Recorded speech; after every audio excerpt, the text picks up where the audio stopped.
Hey guys, Professor Bill, Comic Book University, and dude, I'm tired. I'm so freaking tired. Sean Dry already in the chat. What's up, brother? News: Bushman will be returning in Moon Knight number 191. I am genuinely excited at that. That's really cool. That is really cool. Bushman is basically one of the reasons for the origin of Moon Knight. So, yeah, I always figured like he would have been considered the main villain. He actually just killed him really quick. He went total Punisher on him. Tell me something, brother. What time or when does when the Marvel Legacy renumbering happens? I don't remember what number they're starting with Moon Knight. So if you could throw that in there for me. Victor, what's up, brother? I hope you got home. It looks like you got home safe. I hope you're not like checking this out as you're driving. Guys, I went to the Mississauga Fan Expo, not Fan Expo, Mississauga Comics Expo. So they had Expo for the comics, not for the fans at all. It wasn't for the fans. And I actually got to I got to meet Victor. He came up from the New York side, from the American side of the Niagara Falls. So that was pretty cool, actually. That was really cool.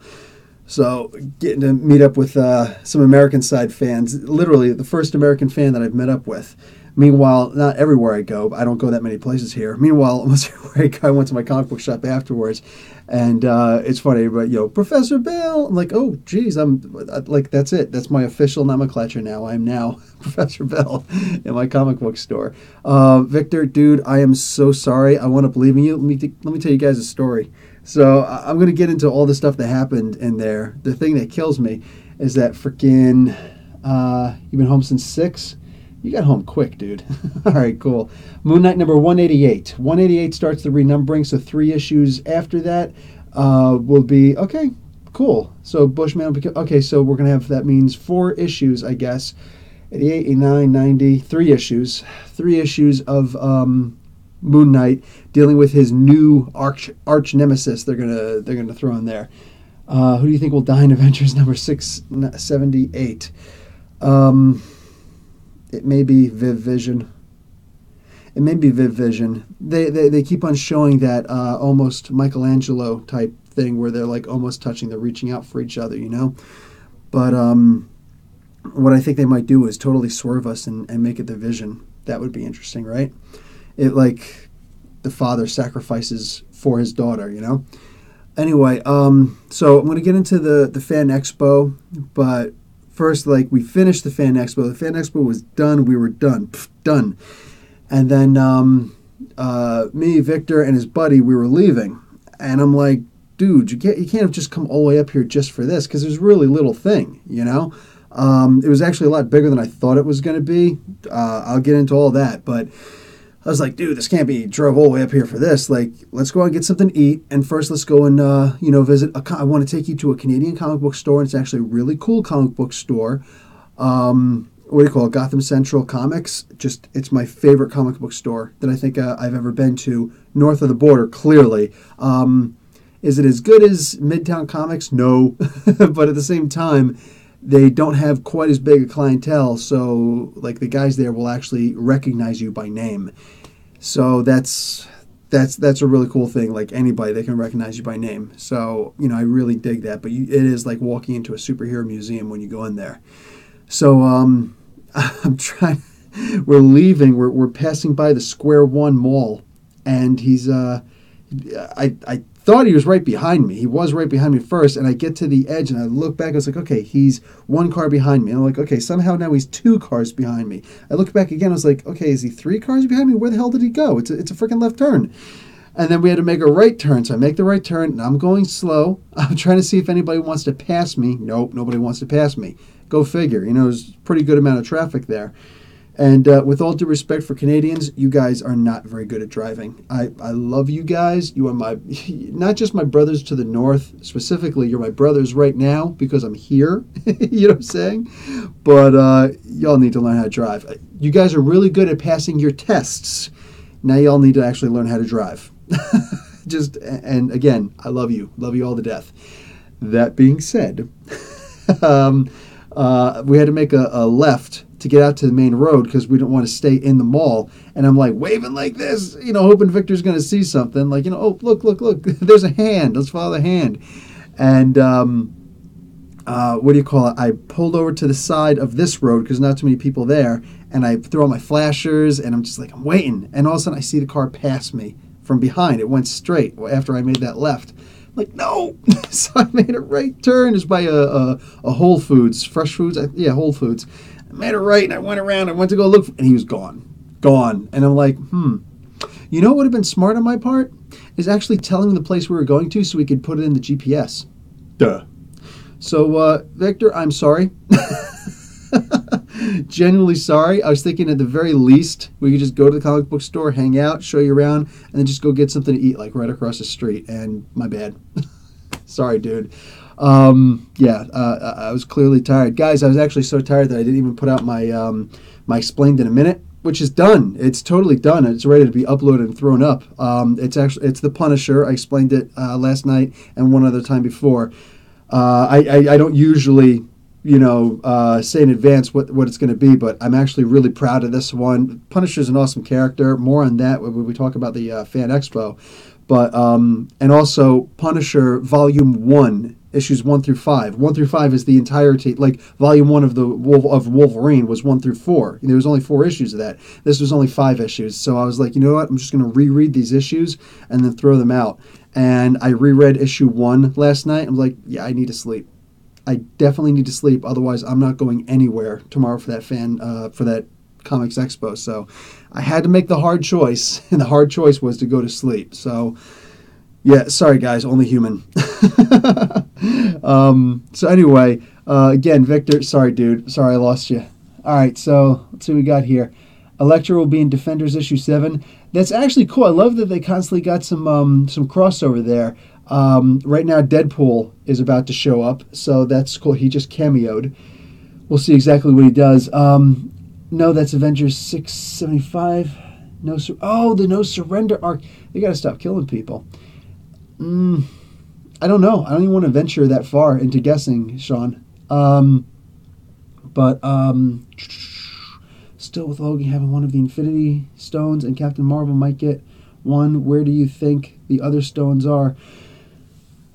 That's a lot of speculation. And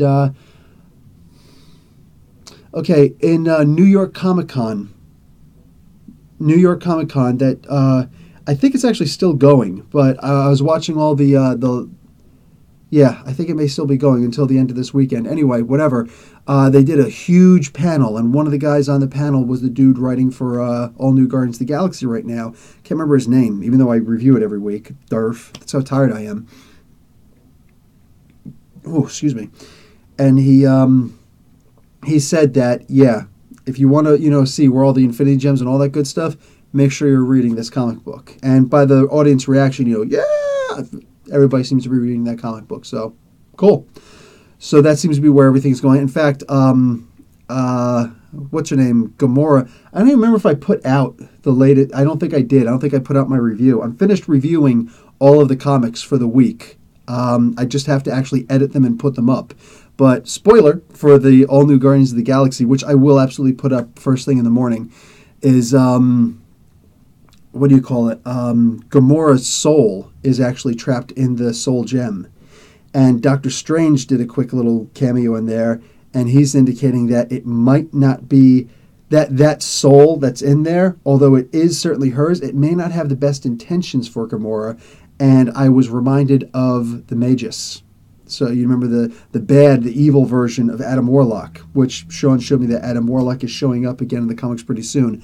Where's that going to... I think I asked in the Twitter, where is he actually going to appear in the comics? Because I saw the cover, I didn't see... It was a titleless cover. So, all right, Victor, yes, it was bad. Yeah, the traffic was pretty bad. Completely lost you at the light. Really? It was that quick? Sorry, dude. We ended up at the cinema. You went straight when I went right. Dude, wow, how did you even pull that off? The Cinemax, he means the Cineplex that's up there. They have here in Canada. They have AMC movie theaters. They are affiliated, and then they have Cineplex is the other big thing here. So I don't know if they have them in the States. I know they don't have them in New Jersey that I've ever seen.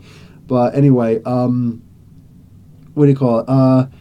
JC in Lapel. Hi, what's up, brother? How you doing? Haven't seen you in a little while. Check your messages. Sean Sandry says, I sent you so much stuff. Oh, my God. Okay, I will do that towards the end of the podcast. Victor, maybe I will have to come back and we can actually get that food tour. All that good stuff. That would actually be pretty cool. You know what? I would actually like to put down an agenda, like specifically an agenda where I say, okay, when I'm going to show people around Mississauga, I will take them here and here and here. And if you're not a comic book fan, you're only going to like half of the things that I show you. And on top of that, one of them I should show is actually Stadium Comics, because it's the exact opposite direction of where I live, but it's still there. Brampton's actually not too far from Mississauga, and a lot of people are fans of Stadium Comics, which, cool. I talked in one of my podcasts about that. I went to the Batman/Harley day at Stadium Comics, and I didn't realize that they were actually a big deal on YouTube with more than 10,000 subs. I didn't realize that. So stupid me thinking I'm going to try and be cool to this, place. Be like, dude, you're a small little company, small little store, but, I love the friendliness, of you guys here in the store and all the engagement that you guys do and whatnot. I would love to talk you guys up, saying on my YouTube channel. I got a small little YouTube channel, 1,600 followers, 1,650 today I saw.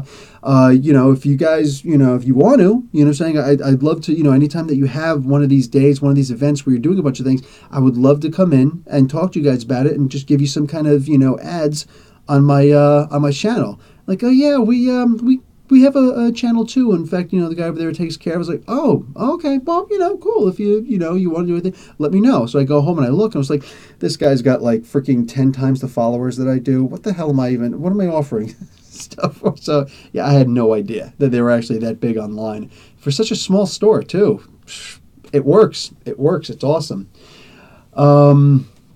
We actually stopped at the Whole Foods thinking you went to the side there. Yes, I did. And I stopped there and I had my freaking flasher on for a while. And I could have sworn I saw you pass, so I guess it wasn't you. Sorry, man. So did you hear Cyclops' dad will return in X-Men Blue? Corsair's returning? Sweet. In a Venom X-Men Blue crossover? No, I did not. Zix Nano, hey, what's going on, man? From the depths, I return. Yes, you do, dude. How do you feel about the Drowned Dark Knight's Metal? I did it was actually one of the first reviews that I put up this week, and I was disappointed. I was actually disappointed.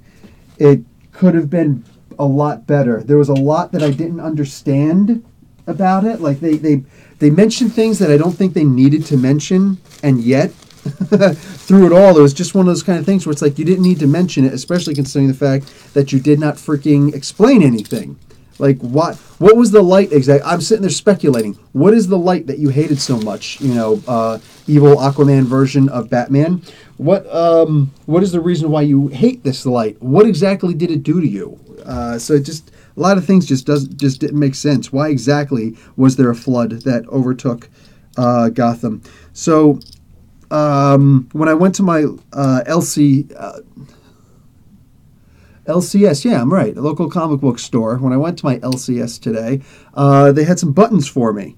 So, boom, Dark Knight's Metal merch, which you can't see that. It's so dark. There's no way you can see that. I need a light. Right there. Okay, do I have a spare light someplace? Of course not. Why would I have a spare light? Oh, you know what? I've got a phone. Maybe I can do something with my phone. No. Wife does this all the time. Why can't I? Oh, hey, there we go. Okay, so I'm going to put this light here. And, boop. Yeah, now you can see it. Look at that. Batman the Drowned. Is it too much light? Let's do it like that. There we go. So, Batman the Drowned. Got that? I got, what do you call it? Batman War Machine? Metal Machine? Whatever the heck it is. The one with, where he takes over for, How tired am I? Not Cyclops. Come on, dude. Spit it out. Oh, my God. It's right there. I'm looking at his face right now. Victor from freaking Cyborg. Thank you. Thank you. Thank you, Brain, for finally freaking jumping in. I'm going to show that one last. You got the Red Death up in here. That one's cool. The Doomsday one's coming out next week. They're going to save that button for me because they're freaking awesome at that comic book store. They're the best. And then over here we got, you know this one. This is the best one. Ring. Blackout. Like, oh, that was just the best one. Absolute best one. I freaking love it. So, yeah, they actually had a couple of those guys for me. That was very cool. Very unexpected. And, what do you call it? I'll show you. Yeah, let's actually do it now. What else I'm gonna show. So, first off, I'm gonna show you this. You guys remember I did Richard Dragon Explained in a Minute? My LCS, Gotham Comics and Collectibles, actually had the first appearance of Richard Dragon, Kung Fu Fighter. It's only $10. Only $10 for this. It looks like it's in great condition. You know what I'm saying? There's a couple little bang-ups there. This would easily go for an 8.0 grade. As long as I don't see like a bite mark in it, I don't really care about the grade too much. That's just not the way that I work. But this is the first appearance in comic books of Richard Dragon, mind you. Again, go and check out Richard Dragon Explained in a Minute on my channel. But no, this was actually really cool. This was a very, very cool surprise to see this there. And for so cheap, too. You know, like this thing. They're not trying to rip you off at this place. So, yeah, this is one of the main reasons why I keep going back.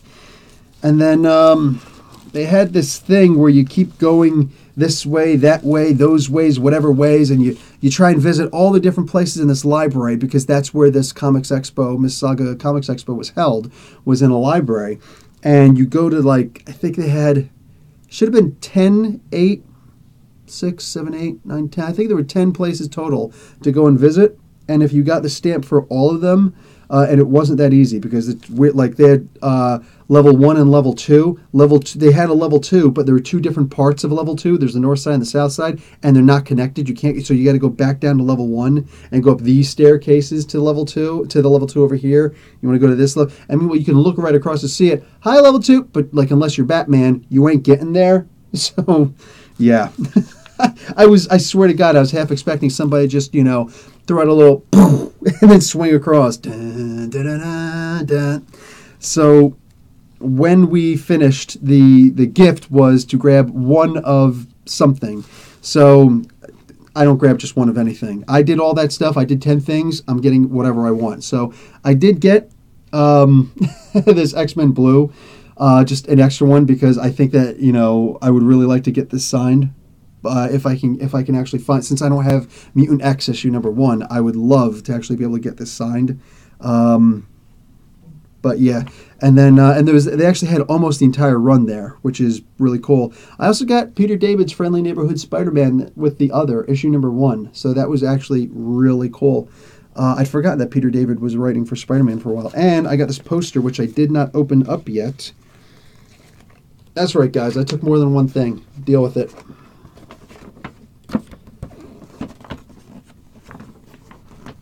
You're seeing it before I am. Any good? Squirrel Girl versus the Marvel Universe, I'm told. Yeah. Squirrel Girl beats up. I'm seeing the words through it. Beats up the Marvel Universe. That's actually pretty funny. Written by Ryan North, penciled by Erica Henderson. And I got to meet Ryan North. I saw that he was going to be there, but the reason why it didn't click in my head is because I've never read Unstoppable Squirrel Girl, Unbeatable Squirrel Girl before. More on that in a bit. So they also had this one area. It was actually the best area there. We found it quite by accident. Well, we were actually looking for the area, and we found the woman with the stamp. And then when we got there, I was like, dude, so what's going on here? And then Victor and I both see, it says, free comics. I'm like, oh, hello, hi. So we go in there, and what do you call it? I found. You guys remember this '90s run? I got issue number 1, 2, 3, 4, and 5. They actually had more of them. I didn't want to walk out there with. I think they had all 28, 27 of the original issues there. I swear to God, I was just going to go walking out there like that. But they're like, we actually trying to do a trade. So if you leave one and take one, I'm like, I don't have anything to leave actually. Like, okay, we can go ahead and take one. It's it's okay. And I'm like, it's a very small room, so I don't want to go crazy here. But yeah, I did take these 5, and this is actually the original cover where. What do you call it? It's actually indented. It's pressed up. So I'm sitting here rubbing my thumb across Catwoman's boobs, just saying. Anyway, yeah, everything is like indented upwards. So it's actually really cool. I think I'm going to have to do a spotlight on story for this. This was a really good find. That was actually my favorite find out of everything I found there. But I did also find Robin 2, issue number 1, Joker's Wild. Not the best solo run. The one right before this was, to me, it was amazing. Didn't have the greatest of endings, but it was really good. Also, they just had the True Believers. This is the regular stuff. They were selling it for 99 cents. Everything. I didn't have to actually buy it. I got this I just picked it up out of the same bin. But boom, recently came out, and this is from this is actually the original story from. And I went to the comic book store today, and I actually saw they were selling this for like $80. I'm like, yeah, no, thank you. So, what else did I get? I got a couple of... Oh, I also got this, Kid Savage. I'm probably going to take a look at this, see what this is all about. It looks like it's actually pretty cool. We'll see. I am going to read the heck out of this. It doesn't look like there's a lot of words in here to begin with. Pretty cool art, though. Interesting art style. And I mean that in a good way, not the writer's way. It actually looks like it's pretty fun.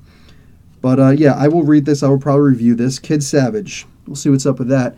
And then I got 2 individual independent comics. One not quite so independent, but cool guy. I asked him if he wanted me to interview him, and he said yes, but he just looked so hesitant. But when he wasn't on camera, he was just talkative. It's like, this guy's got a really good story. I would love to be able to talk him up, but he just felt too much like he didn't want to do it. He looked like nervous. Maybe he thought that I was sketchy. I don't really know. Whatever. But so I just didn't even bother. But this actually looks really cool. It was actually Chris Parnell, Kevin Parnell is the guy who I was actually talking to, I believe. And there's Paris Elaine. Maybe it was Paris I was talking to. I think it was Kevin I was talking to, but whatever. I'll figure it out when I go inside. But this is actually from Chapter House, so it's not that independent. These are the guys that are doing Captain Canuck and all that stuff. That was cool. I got to go upstairs and I got to meet Fatty Hakeem, the owner of Chapter House Comics. Finally, when I interviewed Richard Cumley, who I got to see there again, also staple of Canadian history that's who Richard Cumley is, the creator of Captain Canuck.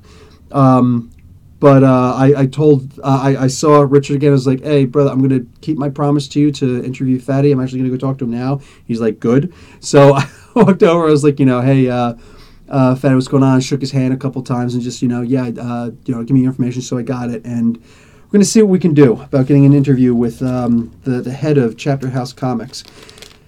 And then this one here, Kika Mika Comics. This one looked pretty interesting. Saltwater.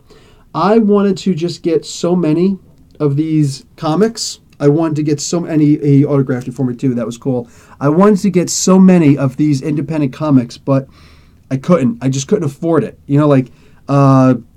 These 2 were $5 each, which is like, okay, that's actually not bad. I'm okay with something like that. Your average comic book price goes for $3.99 if it's Marvel, $2.99 if it's DC. Here's something that I found interesting.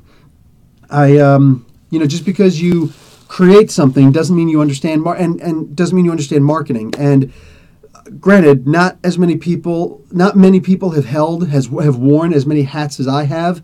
Like I've taught, I've done business, I've done marketing business, also merger business. I've done just traveling all over the place and doing teaching and business. Forklift operator, like, truck driver, military. I did truck driving in the military as well as infantry. So much for what our president said. Military doesn't even know how to drive trucks. Shut up, dude. Yes, we do. You're the commander in chief. For the love of God, at least understand the things that we're capable of doing, please. So many different, I've worn a lot of different hats. Some of these guys, I get it. They're just really, really good at what they do, and they do what they love, and they're creators. There's a couple guys who I explained to them, and I'm trying to, I guess I just need to work on my elevator pitch. I'm putting most of the blame on myself, but there are some that I just can't do that. I'd walk up and be like, hey, what's going on, brother? I got a comic book channel and things like that. I'm really like, or, I'm like, tell me about, your comic and whatnot. Because, if they don't talk to me, I don't talk to them. I look at what's going on the shelves, and I'm like, okay, cool. And I walk on. I don't say anything to them unless they say something to me. They start saying something to me. The reason why I do that is because you're clearly not going to get that I'm trying to do you a favor. You a favor. Well, yes, you, the fans. I'm trying to do they, the creators, whether they're artists or writers or whatever, try and do them the favors also. I interviewed Bob Sally. I did an interview for him. He's doing the Salvagers independent comic. That's his baby. He just finished his Kickstarter. I was a member. I was on board with that Kickstarter, and it went to, I think it made it to its second of 3 stretch goals, which is astronomical. You look at all the Kickstarter programs that have failed. Like we always talk about the ones that have passed. About the ones that have failed, most of them have failed miserably. You know what I'm saying? And that's not, it's just, a lot of times that's just marketing. You know what I'm saying? If you want to go and publish a book, a regular book, be it a novel or nonfiction work, whatever it is, publishers, the first thing they will tell you, if they say, if we take your book, how are you going to, propagate your book? How are you going to try and get your book out there and sell your book? And a lot of people who are writing these books think, oh, I thought that I just write the book and then you sell the book. They will publish the book. They will put the book on the shelves. But why would they do that if you're not going to advertise it? You are more than welcome to go out and buy an advertiser, but there's no reason for the publisher to do that. And if you don't have a plan, that's one of the conditions, believe it or not, of them taking your book. Oh, you don't have a plan to sell the book?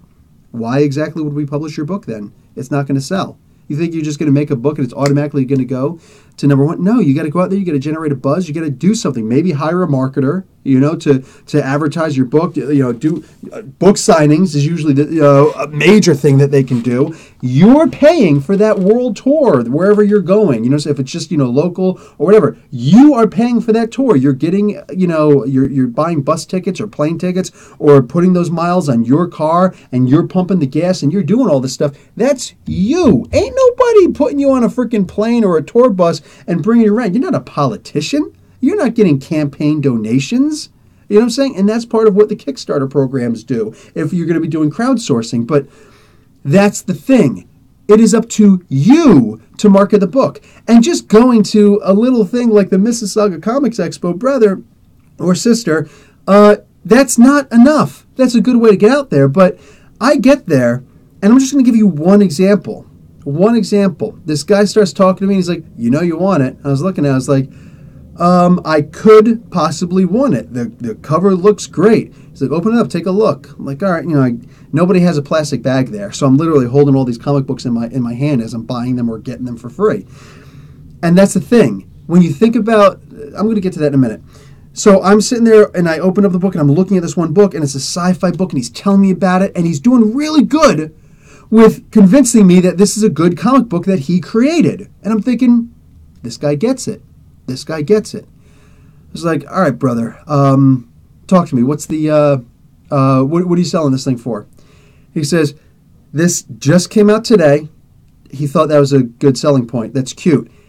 Half of the people, I swear to God, half of the people there with their own comic book trying to propagate their own wares, push their own product, they were telling me the exact same thing. This is the release. a lot of these people thought, like, Mississauga Comics Expo is at a freaking library. Dude, this is not much bigger than the comics conventions that I used to go to when I was a kid, before they were really huge. And like, there was San Diego Comic Con and the New York Comic Con and the Chicago Comic Con and all these big Comic Cons where they got celebrity guests showing up because they're, the movies are out there, and it's a big production. It's a great way to sell, movies. Movies make a lot of freaking money. Comics don't make a lot of money. Comics do not make a lot of money. And saying something like, oh, I just made a book, and oh yeah, Oprah's going to read my book, and it's going to go on her Oprah pick list. Oprah puts one book per month on her read list. One per month. How in the name of God do you think you're even going to get it into her hands? How do you even think? This is me as a marketer. This is me with my degree in business, my Bachelor of Science in business, talking with a specialty in marketing. How do you think you're going to get your book into Oprah's hands in the very first place? Watch her walk around the streets and then like reverse pickpocket and put it into her purse? How are you going to get into her hands? You don't think that there are people who are constantly trying to hawk their book to her? So here's the thing. To somebody big like Oprah, this cat would have absolutely given her the book for free. You know what I'm saying? Well, if you would have seen like some big, like if Stan Lee's walking down the street, guy can't even read comics anymore because he can't see at 94 years old. Coming up on 95 pretty soon, he would give him the book for free. The big time celebrities who don't need your handouts.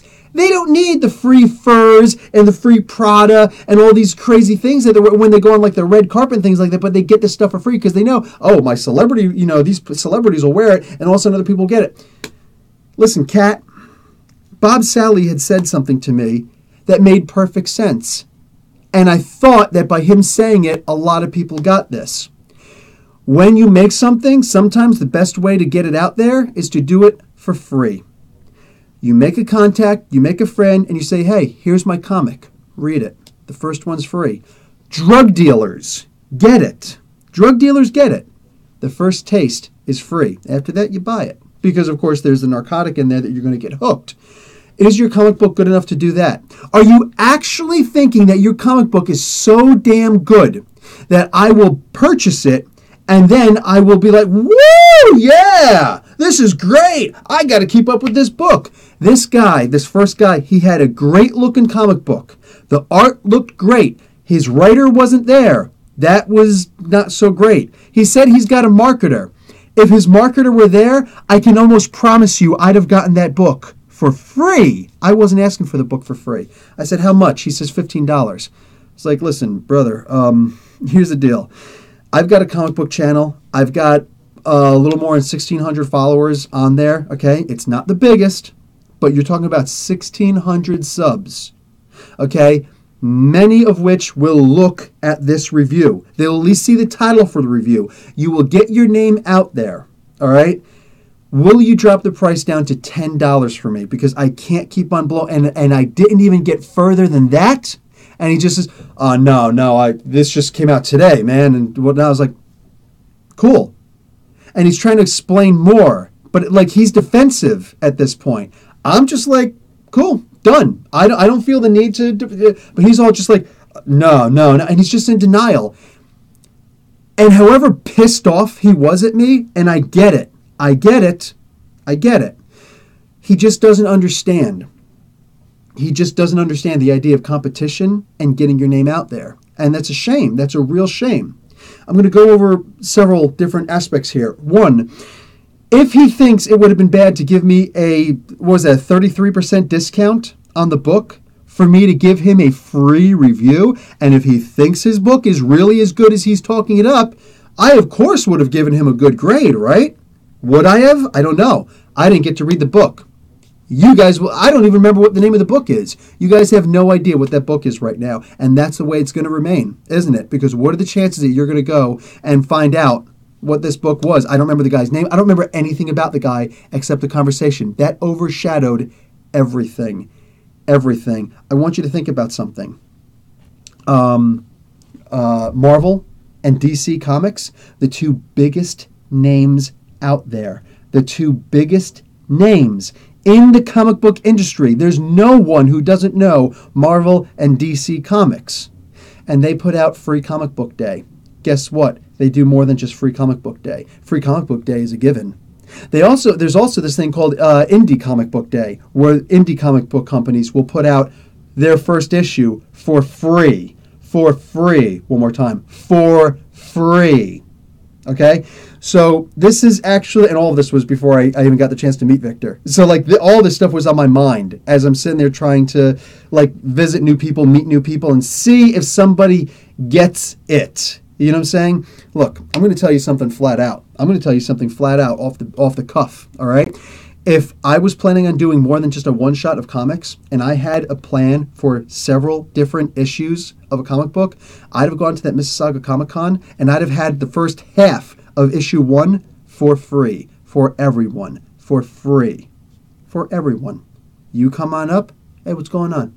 Yeah, I got the first issue free right here. You want me to sign it for you? Here you go, man. You're going to like that. All right? And then check this out. You go online, you can buy the whole comic, discounted, okay? $1. Yes, you buy the comic book online, a digital version of my comic, online for $1. How much money am I going to make off of that? Not a lot. But you know what I will make? Word of mouth. There's no better way to get your product out. No better way. You could try. Go ahead. Try. Word of mouth is the absolute hands down best, because now we're talking about recommendations. You know what I'm saying? Just giving the product out. And that's the thing. When you create something, you did something so amazing, you want to be able to sell it. You want to be able to do that. You know, when I first finished my marketing degree, I was still working at my business degree with a specialty in marketing. It wasn't just a marketing degree, it was a business degree. What do you call it? I was still working at Costco at the time. And I was a forklift driver. But when I can't be on the forklift because there's too much out there to do, I would go out. I was, for the most part, in charge of my crew. It wasn't an official title, but for the most part, I was there for the longest, and everybody knew just, do what Bill does or do what Bill tells you to do. And I would go out there and I'd be like, I'm in the produce section, I'm stocking apples, and I'm putting things away and whatnot.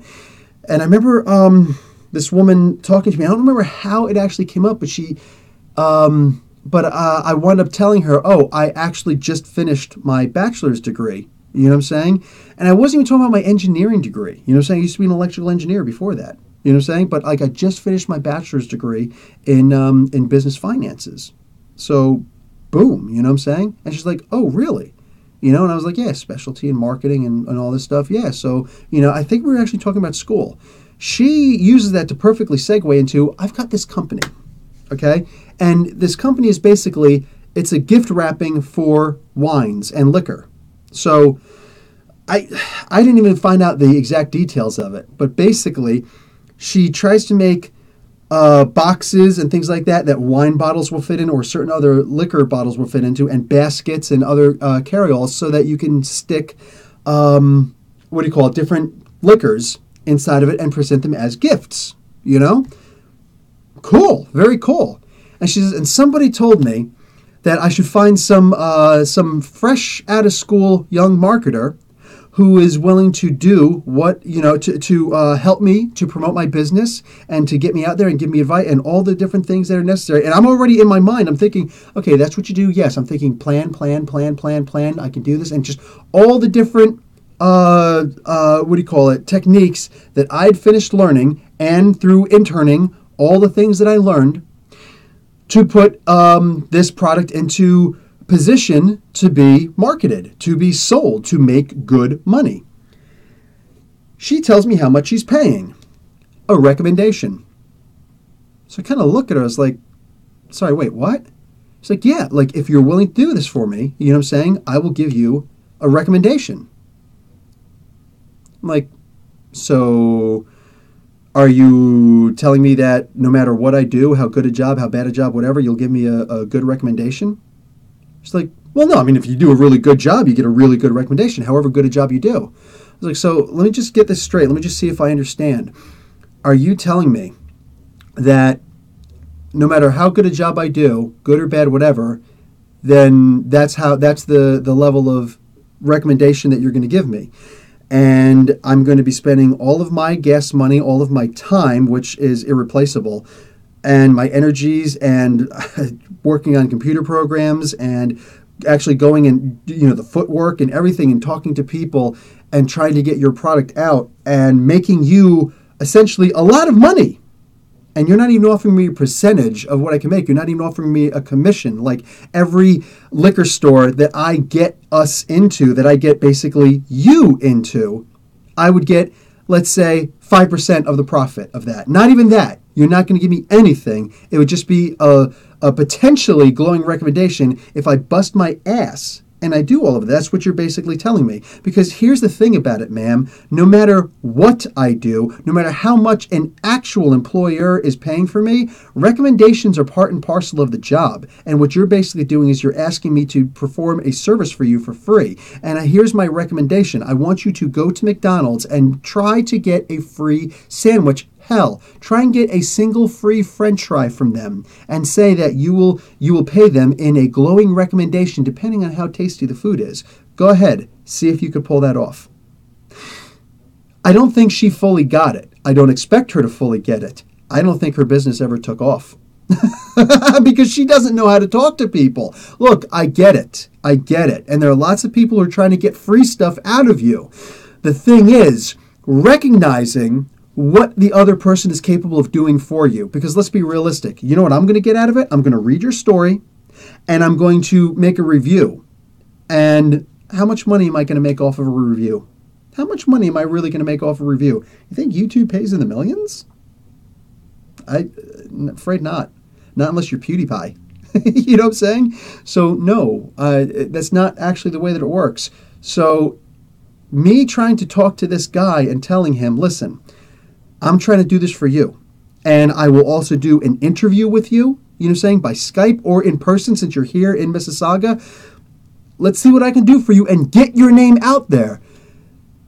And I'm sure he wants all of that. He does. Who wouldn't? But he also wants $15 for a comic book where we're complaining to Marvel. Dude, $3.99 is too much. Brother, I don't care. Unless that comes with free pancakes and syrup, it's not worth $15. I don't care what hot garbage you've scooped into a comic book, because that might as well be all it is for me. I was so disappointed that guy just clearly did not get it. He clearly did not get it. And that's a shame. That's a real shame. So you want me to pay for your comic book and then do all the work to do your review for you and go through the work of trying to deal with, contacting you. I'm already paying for software, all right, to get Skype live on my XSplit, because that costs money to do that. That's a weekly, it's a monthly subscription to do that. You want me to foot all of the bill, and you just sit around and draw pictures, and you just get everything out of it? Brother, you're going to go nowhere. You're going to go nowhere as a comic book artist until what? That's the sound of you pulling your head out of your butt. Sorry. I get that we can't all get it, but that was actually so disappointing, that conversation right there. Aside from that, there were a couple other people who I would mention, yeah, I do such and such, and they're like, oh, okay, cool. They didn't get look, I get it. Some people just don't get the value of YouTube. When we were in there, I got the chance to, Victor was sitting there also and his buddy. We were sitting there and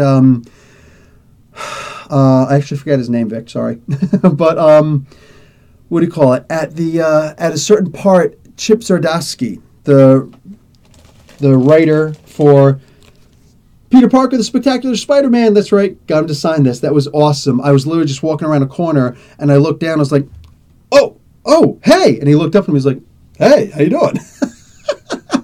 Like he's a funny guy, and the way that he talks sometimes, I think to myself, oh my God, this freaking guy, like, I think that he's really mean. I think he might be a mean person, because Canadians are not as nice as you think. So I thought that he might be mean. This guy wasn't mean at all. He had a copy there, because I was thinking I should bring my copy of Spectacular Spider-Man. Me, I forgot to. So clearly, derf. Anyway, he had one there, bought it for $5. I don't mind buying it again if I get a signature on it. And what happened? He signed it for me, like, to Professor Bill, Love, Zdarsky, did he even put Chip in there? Zdarsky Chip? I think he reversed it. Whatever, he can sign it however the hell he wants. But he actually made it out to me, which was freaking awesome. And then he gave me this bag, because I was like, do you by chance, do you have like a plastic bag? And I was actually talking about like a plastic bag to hold all of the comics that I have in there. He thought I meant a Mylar backing. He's like, yeah, actually, I think I got enough for all of your comics. So I had several comics there. And I'm like, I was trying to say, no, just the one is actually fine. And he's sick. He was sick. Like I could hear him, like like that and sniffing a little bit. And he's just like, no, it's cool. In fact, I think I got enough baggings for all of your comics. And he just starts putting my comic books himself, putting my comic books into Mylar bags to give me. Effing coolest guy you're ever going to meet in your life. Coolest freaking guy ever. And sitting right next to him is Ryan North, who also, to Professor Bill, the writer for Unbeatable Squirrel Girl. And I told him, I was like, listen, brother, I'm sorry, I review a lot of comics. Like, people are shocked that sometimes I'll do like 6 comics a day, you know what I'm saying, once in a while to actually, read all and review all of these comics. He's like, wow. I was like, but I've never actually read Unbeatable Squirrel Girl. He's like, even with 6 comics at a time? I was like, well, you got to take several of the days actually off the shelf, because like one day I'll just do indie comics and 2 other days I don't do any comics. But for the most part, for those other 4 days, absolutely, dude, I'm banging out the comics. You know what I'm saying? Like, you wouldn't believe. He's just like, oh, well, there are a lot of comics out there. So he was cool, and we're cracking jokes and everything. And actually, both of them did a video interview for me, which, not interview, just, a quick little. And when I put out the review for, I'm going to do a review for Unbeatable Squirrel Girl #1. And when I do issue 5 of Spectacular Spider-Man just came out this week. So clearly I can't do that one because I already put it up. But at the same time, yeah, there's a whole bunch of other times that I can actually put up the intro where he's like, hey, this is, Chip Zdarsky, or hey, this is Ryan. He just says Ryan instead of Ryan North. And you're watching Comic Book University. That was actually really cool. That was so cool of them to do that. Absolutely cool. But, what do you call it? So these guys were and I actually got to see a panel with Jay Bruchel, I think his name is. He's apparently a big actor. I don't know him. He's now a 20% owner of Chapter House Comics here in Canada. They're the ones that have the license for Captain Canuck. And all good stuff. All really good stuff. But all these guys were talking about like the sacrifices that you got to make once in a while to put the product out there. And it's true. It's true. You know what I'm saying? But like it's a funny thing. I'm literally walking around like this guy's giving me, like these guys are giving me stuff, and I know they have the money to give the stuff. I get that. Sometimes you sometimes I imagine everybody who's made a comic puts in a lot of effort and whatnot. But when I sit there and I say, listen, I have a comic book channel on YouTube and I put this stuff out there. Oh, that's the reason why I mentioned Chip and Ryan, because they'd mentioned we don't ever actually get to see. Marvel and DC both do a bad job with their numbering. So when I started doing Peter Parker, the Spectacular Spider-Man, Chip Zdarsky saying, I started with issue #1. I'm up to issue #5 now. We're about to move over to like issue 300. Actually, I think it's supposed to be 298. But whatever it is, they're switching over to a 300 issue, and that they're going to continue the original numbering for that. He's like, so I got to be honest, I'm going to tell everybody that I was on a 300 issue run of Spider-Man. He got a good reaction for that. Yeah, why not?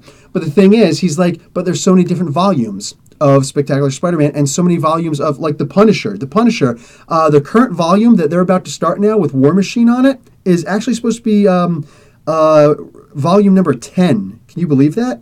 That's supposed to be volume number 10.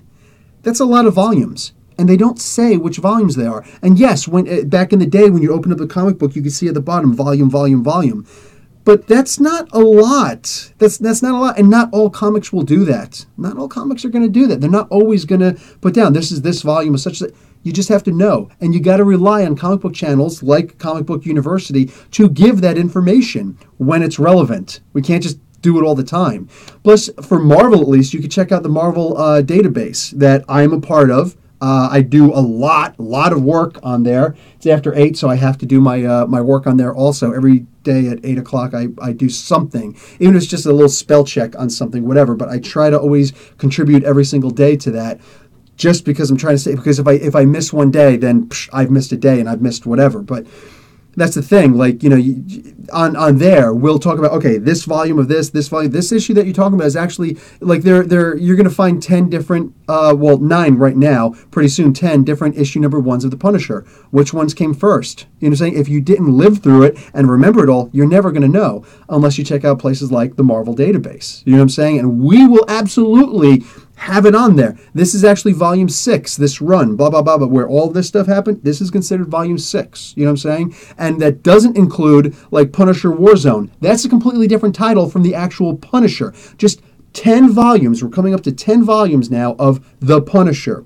Punisher Warzone, Punisher Max, Marvel Knights Punisher, all those are completely separate. You know what I'm saying? So, like, we actually keep all of those things in check. That's one of the things that we do. It's important to us to keep this classification because Marvel doesn't do a great job, like Chip was saying. But there's that. I really wanted to get up and give a shameless, self-promotion. We do it! But I didn't. I'm going to get to the comments in a moment, guys. But, like, that's the thing. So several other people I'm going up to, little guys, and I see the cover looks pretty good, or I'll see a couple little things here and there, and it's like, okay, hey, what's going on, brother? What do you, or sister, what do you got there? What are you selling there? And, oh, it actually looks really cool. Listen, I got a comic book channel. I'm willing to, do a review and such as I would really like to. That's why I said review this and blah, blah, blah. Like, oh, yeah, that'd be great. That'd be great. And the immediate follow-up, which I'm expecting, which should be, you know what? Take the book for free. You know what I'm saying? Like, literally, something to the effect of, what's your channel? Let me look at your channel right now. I got data on my phone. Who doesn't? You know what I'm saying? And just, no disrespect if you don't. I get it. It's expensive. But, you check it out and it's like, oh, comic book, yeah, you know what? You got close to 2K subs, a lot of activity on your channel. You respond to pretty much every single person who comments. You respond to pretty much everybody. You've got one of the best response rates on YouTube. That's verifiable. Wow. Hey, yeah. You know what? I would love for you to do a review on my comic book channel, or on your comic book channel. Here, can you just take the book? Or no, you suck. If you had more subs, or if you did this, or if whatever, then maybe. But it's like, make a decision based on that. Don't just look at it as, oh, you do, you're a YouTuber and you do whatever. Oh, okay, cool. Well, if that's the case, if you don't respect what I do, I respect the genre of what you do, but I don't respect your contribution to it then, because you don't get it. So I don't really know what else to say. Like, I'm not going to sit there and say, give me the book for free. I'm not going to say that. I'm not going to be that forward. But I will ask for a discount. Like, can you please discount it since I'm willing to provide this, such and such service? And that's the thing. If you don't understand the value of the service that I can provide, it's cool, man. And it's not just me. Anybody who's on YouTube. Like, if I were doing comic books and a guy came up to me who had 12, like Richard Cumley got it. You know what I'm saying? Toronto TO Comics. Okay, you can actually find them at tocomics.com, I think. They do local stuff for the greater Toronto area. All of Toronto, and they do local anthologies of comic book creators and writers, just boom. And at the time when I first met this guy, not at the recent Fan Expo, but the one before that, we were cracking a joke, like, oh yeah, last time I saw you, you had 12 subs. I had 12 subs. One of them was me. You know what I'm saying? And just like, that's it. It was just whatever. And he gave me, you can go back and you can look at that interview. He gave an interview where he literally just shamelessly promoted himself and his product, you know what I'm saying? And just boom, he acted like as if I were Stan Lee himself, you know what I'm saying? Which he got it. And that was awesome. And he did not have to give his time like that. But he looked at it and he saw, cool.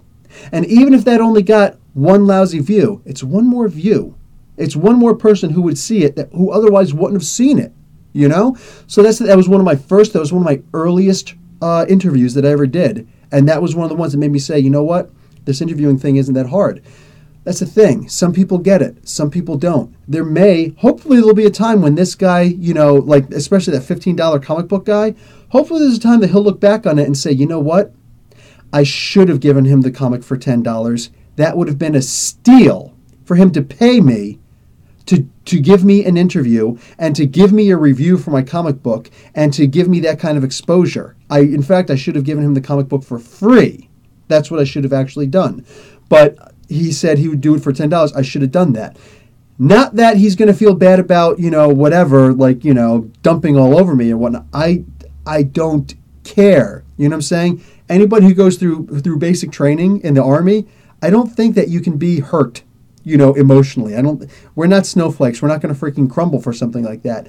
But rather, what I'm hoping that he gets out of this by realizing this, in my opinion, grave mistake that he made, I'm hoping that the next YouTuber who comes along, even if it's a little guy or gal with only 12 subs, that this person will say, yes, absolutely. You have a YouTube channel? Let me see. You have a YouTube channel? Yeah. You know what? I'd be happy to. And man, I hope that you go up to 1 million subs. I think that would be cool, because sometimes any exposure is what you need. And he could take that YouTube video and he could share it. This person's getting something out of it. You're getting something out of it. When I do an interview or a review for some of these local guys, you don't think these guys are sharing it all over every form of social media that they've got? Because they do. Because it's exposure. It's a way of saying, I'm being reviewed. People are reviewing my comic book. People look at the reviews that I'm getting. They're good reviews. People like my stuff. It's just one of those things. And it's a shame that that's the most that I got out of this, with all the things that I learned, all the things that, talking to, famous people and whatnot, seeing new things and just whatever. It's a shame that that's the thing that I had to pull out of this experience the most, is that some comic book creators, they just don't get it. And yeah, I wish that their marketing agents were there, because they would have gotten it. There's zero doubt in my mind they would have gotten it. And it would have been like, excuse me, quick conference. Actually, what he meant to say was that, yes, you can absolutely have this. Here's our business card also. Please contact us for an interview. Bow, bow, bow. You know what I'm saying? That's the way I look at it. All right, let's get to some of these comments, because I have really been ignoring the hell out of you guys. I'm sorry. Sooty Shears, yes, got that. From the depths. 6 Nano. Okay, Sean Sadrai.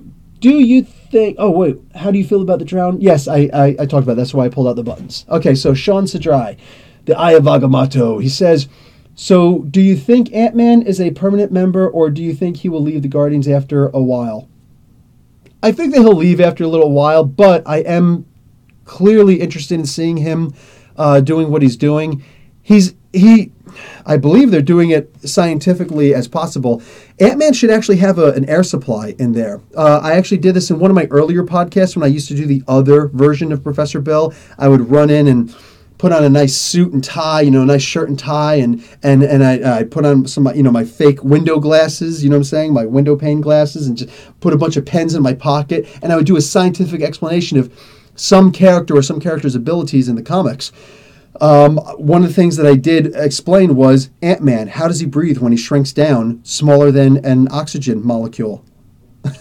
The idea is that he would bring his own oxygen tank with him. It doesn't even have to be particularly big. It could be liquid oxygen. It could be extremely condensed. And then when he shrinks down, it shrinks down with him. So he's bringing his own air with him. So much like Star-Lord has that mask, Ant-Man would have this helmet.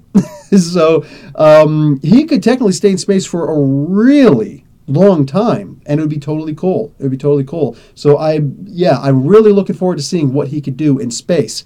New gadgets that he'll get, going beyond what Hank Pym originally designed for him. I'm really looking forward to seeing what he pulls off with that.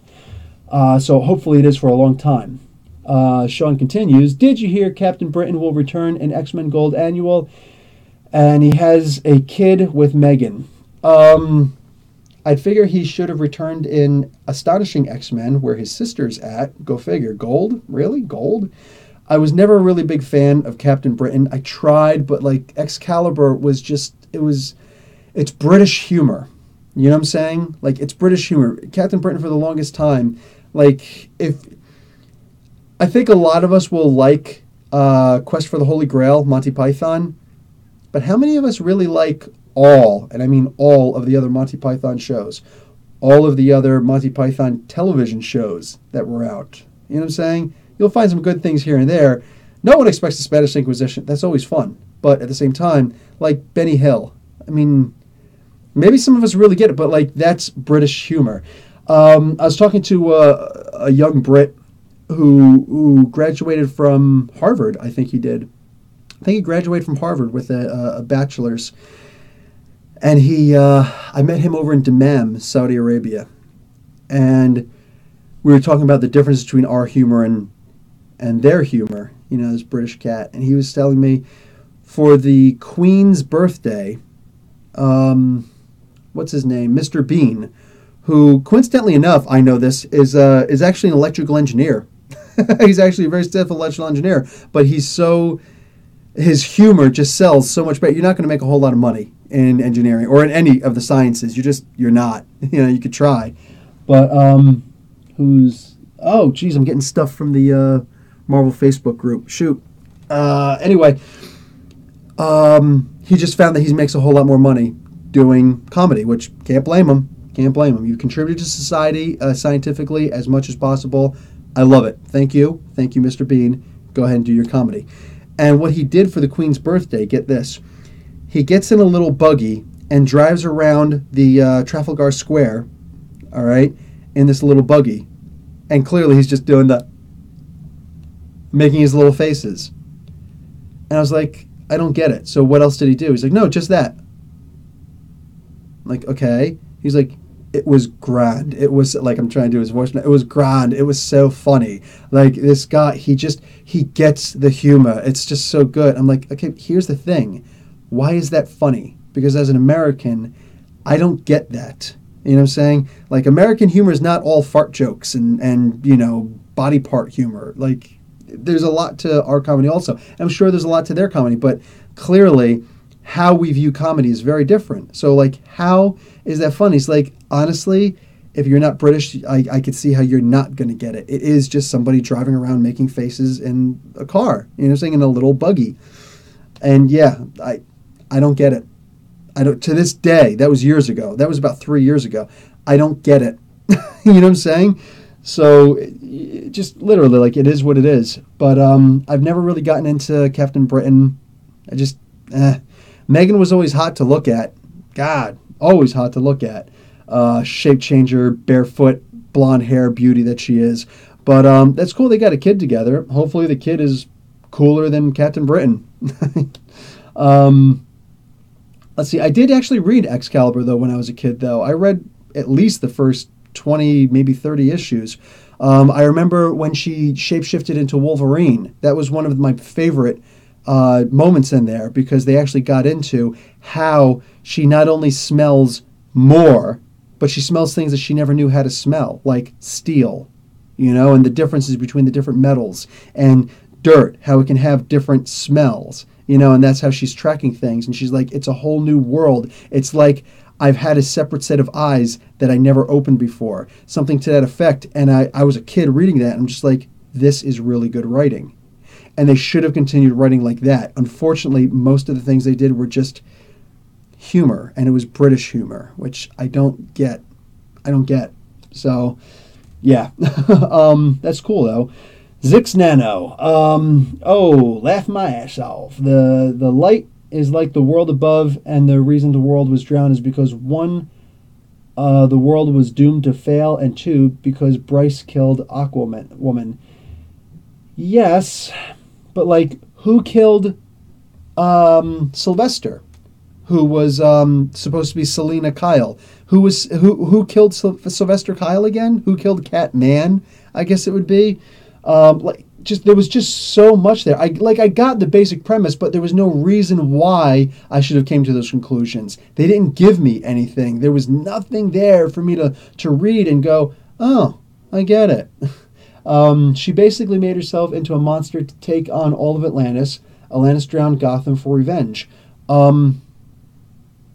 So Batman of all people or Batwoman isn't going to get revenge? Like, it was too much to just kind of not take in. It was too much to just hang on a shelf and look at and say, oh, okay. There was just too much to speculate on for me. unfortunately, a lot of people agreed with me too. Unfortunately, I'd be cool if I was that guy who just didn't get it, and somebody's like, "Oh, here, ABC." It's like, "Oh, that was actually genius." Unfortunately, most of us really just didn't get it. The art was amazing. I know it's weird. Like, I don't have a crush on Aquaman. I really don't, and I don't feel the need to defend that any more than that. But I will say, for some reason, when somebody draws Aquawoman, that is really attractive. That is the weirdest thing. Like the Earth 11, you know what I'm saying? Aquawoman. Just, it's the weirdest thing. I just look like, Aquawoman's hot. There's Aquaman. Oh, dude, what are you doing? Aquaman's cool. He's cool people. But Aquawoman, how you doing? It's the weirdest thing. It's the weirdest freaking thing. Go figure.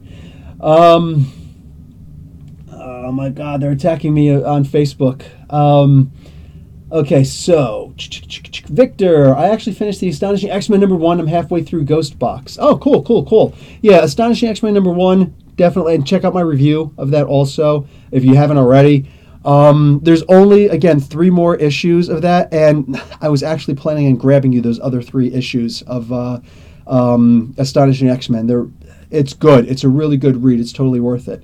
Zix Nano, can't wait to see how Dr. Fate levels up the Justice League and makes them badass. Exactly. It looks really good. It looks really good. Having him showing up, plus he's already got the Nth Metal helmet. He fits into the story so perfectly, so brilliantly. Plus, he's technically Hector Hall. He's technically the related to Aqua. You see what I'm doing? I'm going all Freudian now. He is absolutely related to Hawkman and Hawkwoman. You know what I'm saying? Carter and Shiara. He's related to them. He's their son. You know what I'm saying? So, like, it's just so perfect that they could just fit him right in there and whatnot. And it's funny, you really look at the whole, like, 6 degrees of separation from Kevin Bacon. There's, like, 2 degrees of separation from Hawkman. Any version of Hawkman you want to look at in the comics, if you think about that, the entire DC universe is related to Hawkman. He's such a pivotal character. It's amazing. Sean, when do you think Batman Wedding is? Oh, they said... Oh, no, I don't remember if they said or it's just a lot of speculation that it'll be about a year from now. I honestly don't know where to go with that right now. Right now, like, seeing the latest Batman issue where it's like, love you, Cat, love you, Bat. It's like, oh, yeah, these guys are going to fail. They got this mushy little love thing, like people who've known each other forever, and they're finally acknowledging that they love each other, and it's not just a sexual thing. It's like, dude, this relationship is not going to last. There's no way. That lovey-dovey stuff doesn't work.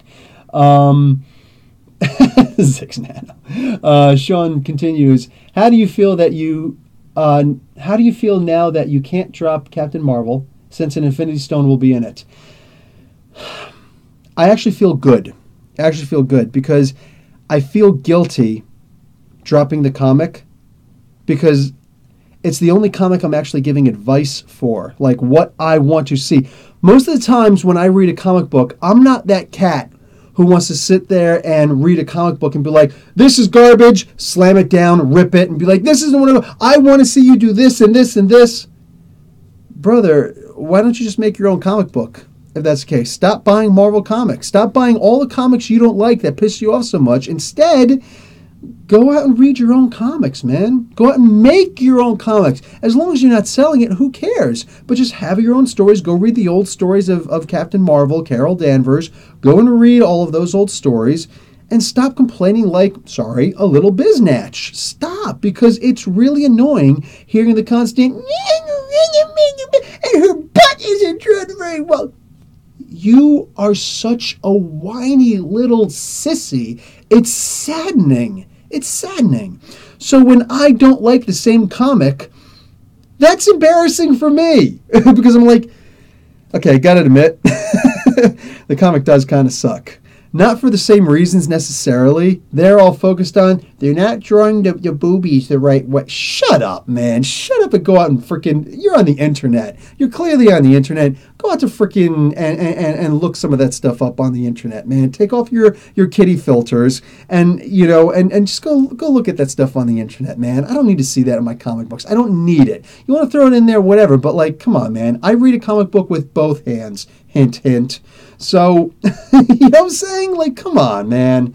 So I see reviews like that, and it's like, whatever. But when I have a different reason for not liking Captain Marvel, it's because like it's not representing the character the right way. I don't care. I'm not a misogynist. I'm not a sexist. I'm okay with the what is it? Not Molly Maid. Oh, crap. I know her name. What do you call it? The World War II pictures of the woman, doing this. She actually has a name. It's not Molly Maid, but whatever. It's like High Top Molly or something like that. Anyway, I love the idea of women in power, of women with strength. You know what I'm saying? And I'm not talking about freaking Hillary Clinton. Get out of here with that. I don't need another crooked, I hate to use Trump's words, but I don't want to see a freaking corporate Democrat, you know what I'm saying, influencing. She's still influencing the way that the party works and whatnot, and it's a shame.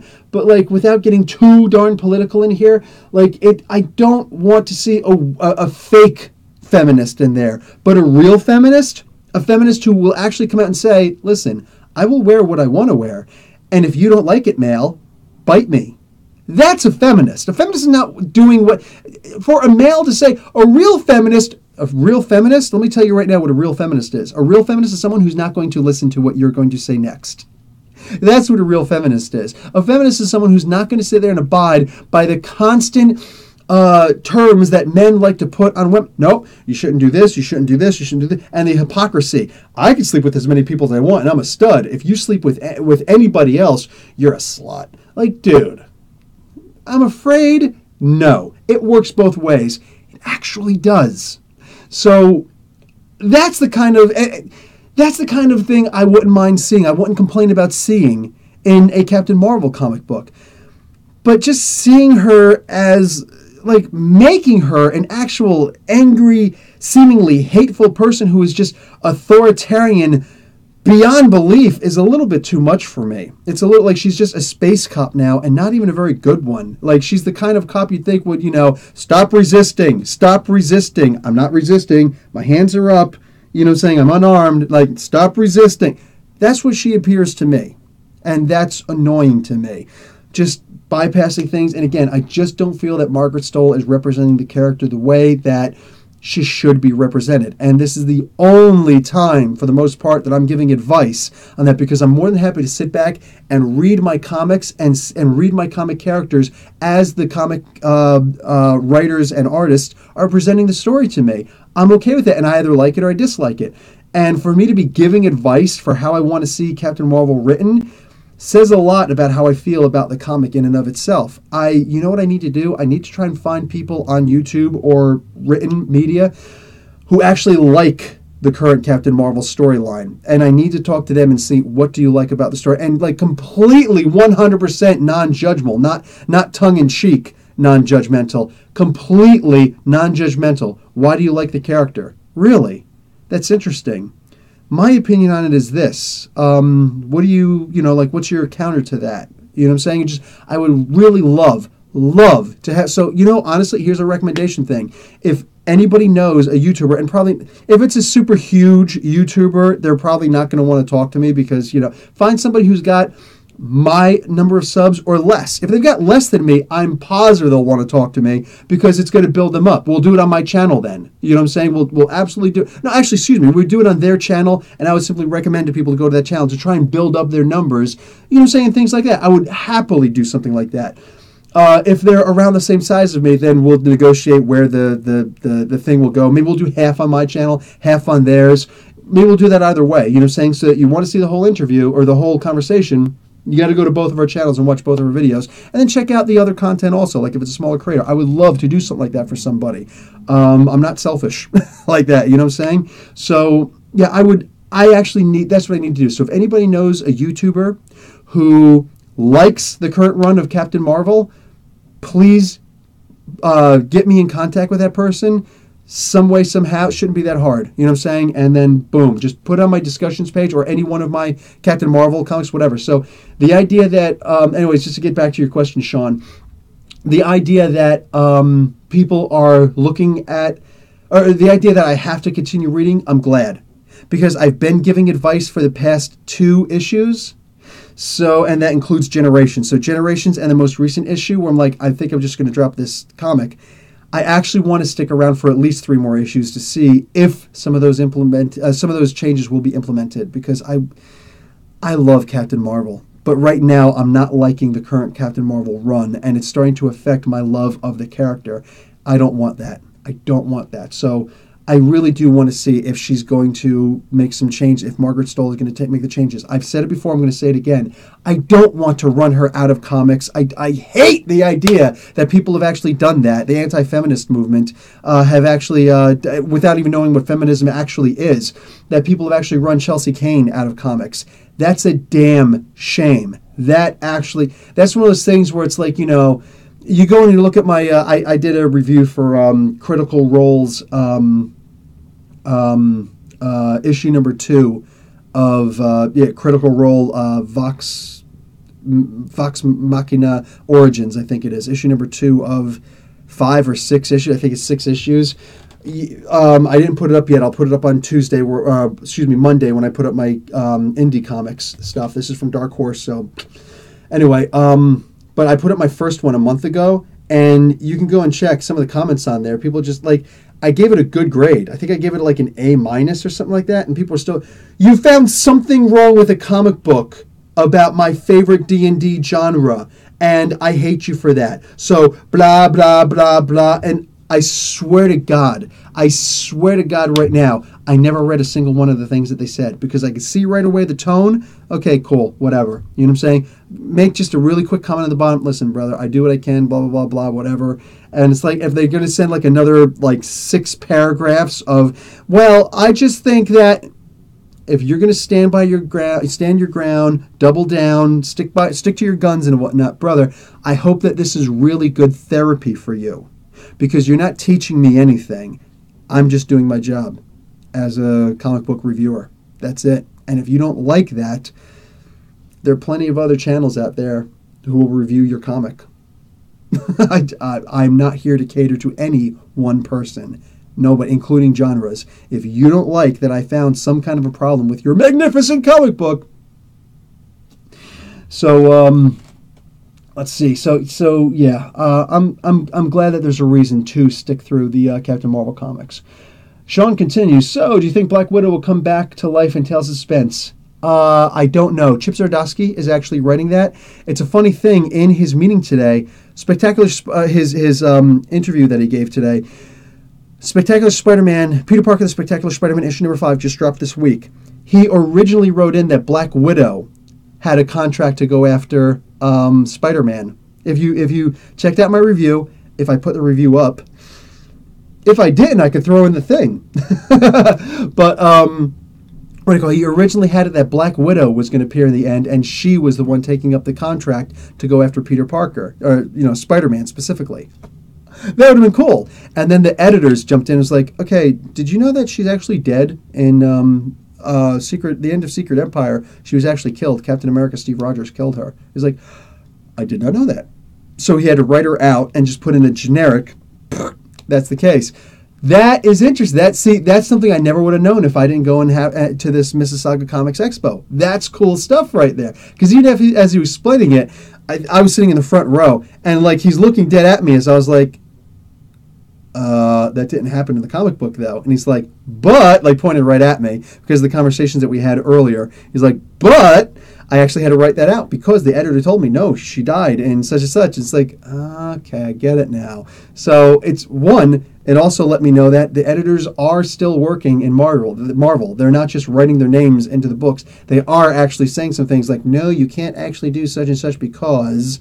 So that's actually cool. Even as far as recently, the idea of Kraven appearing in a Captain America comic, the writer was like, okay, hold on that idea. Let me go and check with Dan Slott and see what's going on over there because because that's a Spider-Man property. So let me see if Dan Slott is doing something with Kraven, then I can't let you do it now. You'll have to do it after that run. So that's good to know that they are still doing it. They're not doing it as much, but it's good to know they are still doing that. That was really good information. Zix Nano, I shall be right back, mate. Someone called. Okay. You're probably already back by now. Sean, Magenta. I think I'm reading that right. Magenta, Wally West old girlfriend, will be in Flash Annual. Okay, here's a problem. Here's an issue with me. I don't know who Magenta is. I don't follow Wally West that well. Clearly, my favorite Flash is Impulse. No, my favorite Flash is Barry Allen. You know what I'm saying? I do actually like Impulse, though. Impulse is freaking awesome, and I like Jay Garrett a lot. But the Wally West, I didn't buy a whole lot of Flash comic books when Wally West, for that, like, what was that, 9 years? I did not buy Flash for a long time. It wasn't until Flashpoint that all of a sudden I'm like, hey, you know, Barry Allen's back. So, yeah, I don't know who that is. Tony Thompson, hello everybody. What's up, brother? How you doing, brother? Now, will you check your Twitter? Yes, I'll get to my Twitter. Tony's like, but the exposure, I hate that people. Okay, yeah, all based on my the stuff that I was doing before. Brandon Victor, hello all. Tony Thompson. So, I so wish my small town had a comic book shop. That sucks that you don't. I've got 5 comic book shops in Mississauga. That I know of. There might be another hidden gem someplace. I didn't know I have Canadian. I don't have Canadian coverage. Sorry, man. What do you call? Okay, actually, that was Victor there. Back up on top of here. I'm reading all my older comics at the moment. That's good, man. That's good. The older comics, the stories are still there, and I love that. Joe Fisher, I love the Executioner's Song Saga. My favorite X-Men crossover. Really? Okay, that's a good one. It's hard to question that. Does anyone know if the Dark Force is sentient or if that's still under debate? The Dark Force, yeah, that may still be under debate. Learning that there are actual creatures, monsters in the Dark Force dimension was something new for me. The dome over Manhattan, that there were actually these monsters in there. I don't ever remember reading that before. I'm not going to sit there and say I'm an expert on the Dark Force dimension, but I will say that most people didn't even know there was a difference between the Dark Dimension and the Dark Force dimension, so there's that. But I did not know there were monsters in it, so that might just be a new thing that Nick Spencer threw in, which I'm totally cool with that. It does seem to be sentient in some ways, right? There's sometimes, like especially with Cloak, very specifically, him, but the thing is, like somebody like Blackout. Blackout usually doesn't have that kind of an issue. Like he's got his insanity, and maybe that's got something to do with it. It might just be that hidden depth, the idea of, like when you think about like Cthulhu and the great old ones and things like that, the idea that there's a yawning chasm, however you want to pronounce it, in front of you. There's a great void. There's nothing there. There is no afterlife. There is no God. There is no St. Peter at the pearly gates. There's no pearly gates. There's nothing. It's literally an empty chasm. You cease to exist in an eternal state of conscious non-existence. That is terrifying to really think about. And that's what the Dark Force dimension represents. So it may just be, that he went insane because he looked in. You never look in. Cloak didn't have a problem with that because maybe he always had that sense inside of him. Whatever. It's just confirmation of reality. So it's not quite so bad, but he is a very dark character. On top of that, the idea that he's always feeding. He's always got to feed the Dark Force dimension. He's got to feed it in order for him to not be absorbed by it. Maybe that's a check on his insanity. Maybe that's a check on, just feeding this bottomless pit, you know what I'm saying, of emptiness, filling it with something, namely the light of Dagger. To me, it's an amazing story, you know what I'm saying? And just, I love the not knowing, you know what I'm saying? Like Shumagorath, he doesn't have to like come out of his freaking darkness one day for me to, sit there and be like, aha! You know what I'm saying? I love the not knowing. That's part of the whole mythos of the great old ones. Just that not knowing. The knowing that you don't know. Rosie the Riveter. Thank you, Tony Thompson. Yes, it's Rosie. Rosie the Riveter. Yes, that is the picture of the woman with the strong arm thing that Captain Marvel has shown many times. I'm big on unions. I will talk up unions forever, and the idea that it's actually somebody who gives some kind of power to the powerless worker. You know what I'm saying? Instead of just, we're all like sucking at the teat of the rich people, and they want the government to go away so they can do more of whatever they're going to do. Meanwhile, we can at least some checks and balances on the governments, but what kind of checks and balances do we have on rich corporations? None. Again, none. There are zero, zilch, nada, nothing, big fat goose egg. No regulations that they can do except through the government, and they're destroying those regulations so they can literally go back to the days of minimum wage, child labor laws. You know what I'm saying? So there's that. So I'm a huge fan of unions. And yes, Rosie the Riveter, union strong, baby. Oh no, I know the one you're talking about. I already lost. Oh, for crying out loud. My Eye of Agamotto, Sean Citrai, is commanding me to check my Twitter feed, and I cannot resist. So let's see what Sean has sent me this week. That should be a segment. That should be. You can't miss any more of these. Usually don't, but you can't miss any more of these, Sean. We got to do the segment. What did Sean send me? Okay, so we got some Deadpool's bucket list. Can you guys even see? Let me just move this out into a little bit more light. Yeah, you guys should be able to see this. Deadpool like Wile E. Coyote falling down a pit. Oh, one more issue till issue number 300 of Amazing Spider-Man. Nice. Trying to get that glare out of there. And oh, that's from the computer. Okay, cool. Awesome. What else we got? The Titans of Tomorrow will be in DC Rebirth. That's actually really cool. Oh, this actually looks like it may be some Super Sons too. Be in DC. Okay, I'm actually looking forward to that. That looks like it's going to be fun. DC's got some incredible stuff coming out right now. Metal is seriously picking it up to a second notch.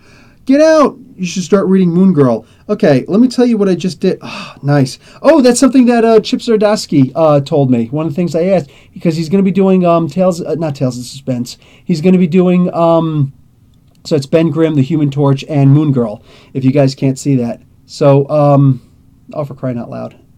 There we go. Good enough. So, what do you call it? He said that they, oh, and it looks like it's actually reflections of themselves coming out to haunt them. I like that idea. Marvel 2-in-1. Marvel 2-in-1 was a comic book that existed back in the day, and it was a spotlight on the Thing and another partner. Well, Chip Zdarsky knows that. Good, thank God. And he said that when he's doing this, he's actually going to make it the Thing and the Human Torch and somebody else. So there will be a special guest with the two remaining members of the Fantastic Four, and he is a huge. Almost every single question that I asked him, this was in private. This was before Victor showed up. Sorry, brother. Almost every single question I asked him, he wound up bringing it back to his love of the Fantastic Four, which that was amazing to me. Like, if you love that original stuff right there, you are a Marvel favorite. I don't care what anybody else. I don't care all the people who want to come down hard on you because you're not making my Spider-Man my way. I will happily tell those people to shut up in their face because you are a true fan, and that you deserve. You belong writing comics. So, and he draws comics also, which is very cool. Also, Sean says you should start reading Moon Girl. You know what's funny? I actually just got all of the all 23 issues of Moon Girl. I had the trade paperback in my hand, and I decided to just go digital instead, and I've got all 23 issues. I actually just did that last night. So go figure. I will be going back and reviewing Moon Girl because I've been wanting to do that for the longest time. In fact, it was literally looking at the original issue, the first 6-issue run of Moon Girl, that made me say, you know what, I should start doing reviews, comic book reviews for my channel. Go figure. And that's the one I just didn't get it. I started with Infamous Iron Man and so many others, and I never got to Moon Girl, unfortunately. There was always something else that came up instead. But that was actually the one that made me want to start. There's a little info about Comic Book University. Oh, we're doing this stuff again? Matt Murdock is going to join the Fisk administration. You know what? Here's the thing. I get that's what they're showing here. Here's the deal. Don't trust Daredevil comic covers because they don't represent what actually happens inside the comics at all. I've mentioned that a couple of times in the past. It'd be cool to see literally the devil you know versus the devil you don't know, and that's from Wilson Fisk's mentality. New members of the... Yeah, they are planning on adding new members. Chip Zdarsky mentioned that Brian Michael Bendis is planning on pushing in new members of the Defenders in the Defenders comic, which is cool. So this cover is actually very fitting. Very fitting. They are going to be looking for new members. So yeah, you called it. Yes, I saw this cover. Chip actually showed me some art on his phone of some of the stuff that's upcoming. Dude, the art. Oh, crap. I should have written down the name. Jim Chung, I think it was. Not Jim Lee. It wasn't Jim Lee.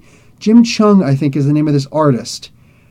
His art was amazing, and it was just the black and whites that he showed me. He's like, I can't let you, take a photograph of this or anything like that. I can't let you put this out on your channel. I told him I got, a channel and all that. He's like, but I'll let you see and you could talk about it. Oh my God. Like the way that this cat drew the Thing, Ben Grimm, out of this world. Guys, what's coming up? The whole the days of Marvel not having great artists anymore are coming to a rapid end. This looked like if forget about Picasso, but like if Van Gogh decided, you know what? Comic books is the art I want to draw. And Michelangelo, okay? Let's do that. And Leonardo da Vinci, you know what I'm saying? Like, that's what I'm talking about. This is amazing. My mouth dropped. And it was a genuine, organic, just, oh my God. It was really good. X-Men Blue, yes, I saw we were actually talking about that today, the Venom and X-Men Blue crossover. Actually, Sean, where do you live? You told me once before and I forgot. Doctor Strange 383. Looks like a bit of Venom symbiote stuff there. Cool, good stuff. That should be right after the Loki thing. Oh, geez, Thor 703. That looks like Magog. That looks like Magog, dudes. Oh my God. Oh wow. 169 of Black Panther. Oh cool. Is he going to beat up the X-Men again? Not the X-Men. Sorry. The Avengers or the Fantastic Four. That'd be cool. Did he ever actually beat up all the X-Men before? I don't know. He beat up pretty much everybody. And thank you for. I'm going to admit, this Letty chick, she's hot. she's definitely good looking. And I love that she's a fan of the comic books. That right there is actually my favorite. I'm married and she looks a little young for me. But all things being what they are, now that's cool. Oh, you guys have a good view of my soundproofing over here. You really only have to do one wall to make sure that you deaden the sound at one point so it doesn't keep on reverbing everywhere. So yes, this is actually mattress foam. What do you call it? And I did that. It's perfect for just deadening so the sound doesn't keep on bouncing around. And here's actually the little setup that I have. This is actually this was a gift from some of my students when I was teaching university in Saudi Arabia. This is an insulated jacket, and what do you call it? I have the insulated foam inside of this bucket, this plastic tote, and there's my Blue Yeti microphone that I'm using currently. That's what I'm talking in. It's not flashing, so it's on. And I've got my camera, which if I had a mirror, I could probably show you what it looks like, but whatever. It's the Logitech. It doesn't say on here 920C. That's what I'm using, and my wife hates it. She says that the video from my phone, my iPhone 8 actually takes better video, which I can't disagree with her. But the idea of transferring from the phone to there and then rendering and all, it's just one extra step that I really just want to avoid. So, and plus there's only but so much memory space on there. So I'm just going to keep on using this. Anyway, really long podcast. I'm not as tired as I thought I was, but I have to get to doing that Punisher story. Let's finish. Victor, thank you. Thank you for reminding me that. I'm going to tell you the funniest thing that I've ever heard, okay, in relation to comic books. And it figures it would take two creators or two writers for the Archie comics to bring this up, okay? Chip Zdarsky and Ryan North, they had a panel together. Fearless Fred from the Issue Zero podcast. I'm going to have to start checking him out. Maybe I can actually get on the podcast if it's a particularly famous one. And maybe I can have him a guest here. But what do you go? He does a whole bunch of nerdy, geeky stuff. In fact, you know what? I got to remember to. Seriously, legit. I have to remember to do that on my phone and get the Issue Zero podcast. because he actually seems like a really cool people. I was talking to him down from the stage, and he wasn't looking at me like, dude, are you going to keep talking during the thing? He was cool people, and he was just talking. He was smiling, and just, yeah, he didn't look like he was being condescending at all, which, good, because I would have freaking lambasted him.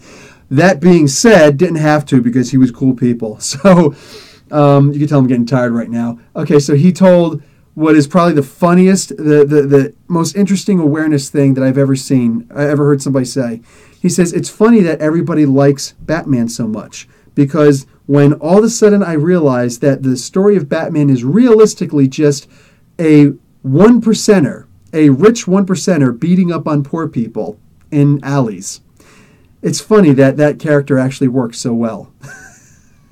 You think about that. That has got to be like one of the funniest, where it's all of a sudden like, that really is all that Batman is. He's a one percenter. He's the top 1% in wealth, right?